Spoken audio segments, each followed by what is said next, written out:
Hyderabad Amberpet flyover పనులను కేంద్ర మంత్రి కిషన్ రెడ్డి పరిశీలించారు. ఈ నెల 5న ఫ్లైఓవర్ను ప్రారంభించనున్న నేపథ్యంలో సర్వీస్ రోడ్డులో అసంపూర్తిగా ఉన్న పనుల విషయంలో అధికారులపై కిషన్ రెడ్డి ఆగ్రహం వ్యక్తం చేశారు. ఫ్లైఓవర్ కింద ఉన్న చెత్తా చెదారం, మట్టి కుప్పలు తొలగించకపోవడం, ప్రహరీ గోడ నిర్మాణ పనులు పూర్తి చేయకపోవడంపై అధికారుల తీరును ఆయన తప్పుపట్టారు.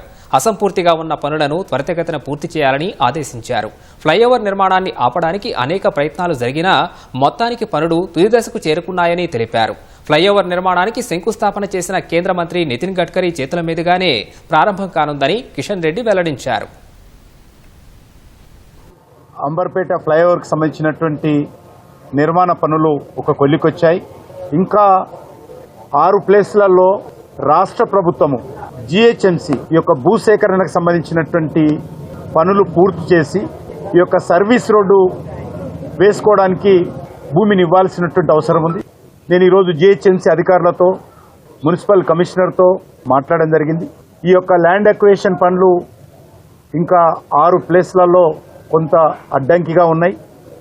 అది పూర్తి చేస్తే ఫ్లైఓవర్ కింది నుంచి వెళ్ళేటువంటి ప్రయాణికుల రాకపోకలు సాఫీగా జరుగుతాయి. ఏ రకమైనటువంటి ఇబ్బంది లేకుండా ఆ యొక్క ట్రాఫిక్ ఫ్లో ఉంటుంది.